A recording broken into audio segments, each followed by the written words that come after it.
two puppies were shaking, starving, and too small to survive. But they didn't run from danger. Instead, they chased a stranger down a highway, begging for help. What he discovered broke everyone's heart and left the entire town in tears. The sun was just beginning its descent, casting golden rays across the long stretch of empty highway. The only sound was the low hum of a dusty pickup truck weaving through the countryside. Behind the wheel sat James, a quiet man in his early 60s. Once a busy mechanic, now just a drifter, with a thermos of black coffee and nowhere to be.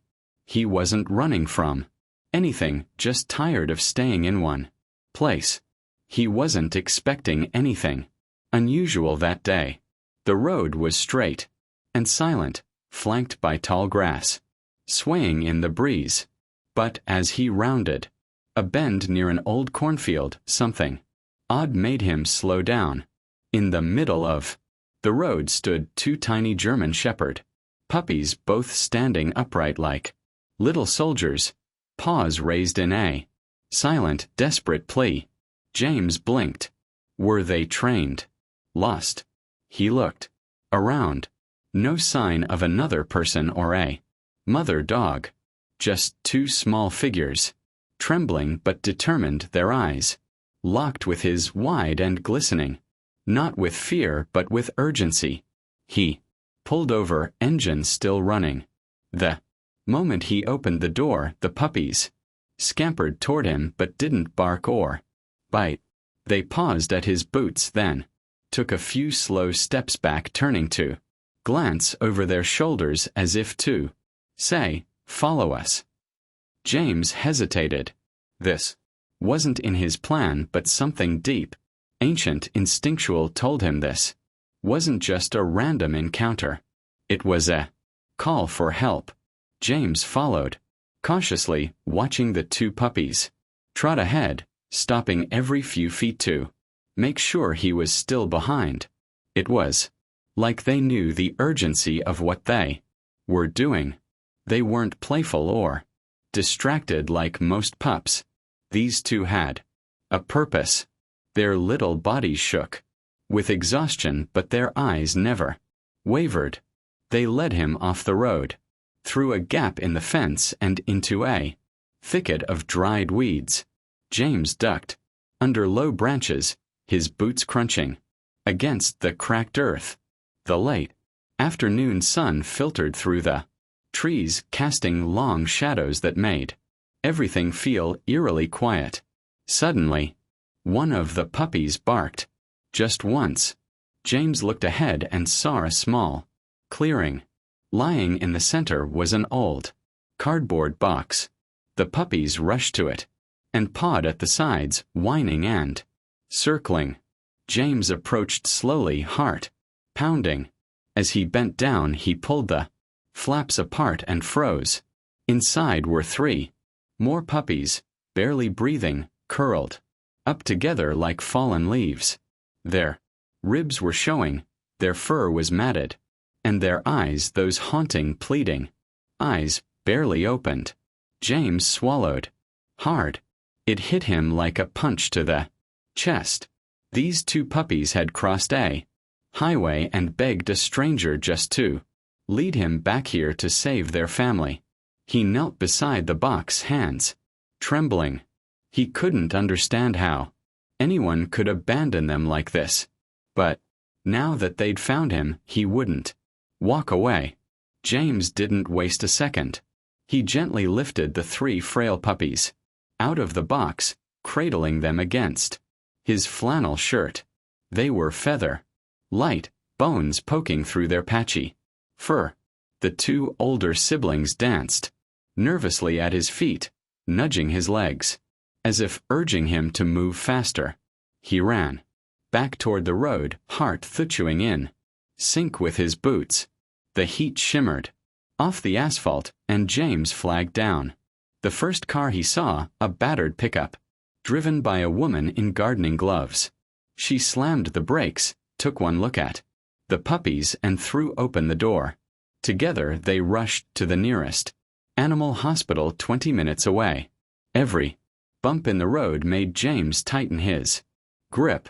The weakest pup gave a faint whimper, barely audible, and James found himself whispering, "Hold on, little one, please." When they arrived, the vet texts moved like lightning. The puppies were placed in tiny oxygen cribs, IVs inserted into trembling legs.